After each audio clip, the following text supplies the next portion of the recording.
કે દોસ્તા નવરાત્રીના પાસનું સેટિંગ કર્યું છે, આવું છે નવરાત્રી જોવા? અરે યાર, થોડાક ટાઈમ પહેલા તારે મને કેવું હતું, હવે હું મારા કાકાના છોકરાની ને એની હારે નવરાત્રી જોવા જાઉં.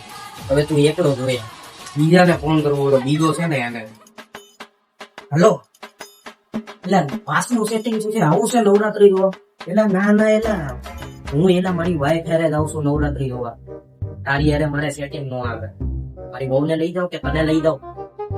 મારી વહુ પીવા તારી હારે સેટિંગ ન આવે મારે. તું એકલો જોઈએ. હાલી એલા યાર મારો ભાઈ. ના ના એલા તું દીએ એલા, મારે નો મેળ આવે તારી હારે. તું દીએ ભલે તો ના પડી હવે, તું ના પાડે મારી હારે. હાલની એલા ભાઈ, માંડ સેટિંગ પૂજા પાક. કાંઈ વાંધો નહીં, તમ તારે જાઓ, તમે બે જાઓ, તમ તારે જોઈ લઈ. તમને મજા બગડે ને પછી મને યાદ કરજો. હટ ગંદુ ઉડાવ.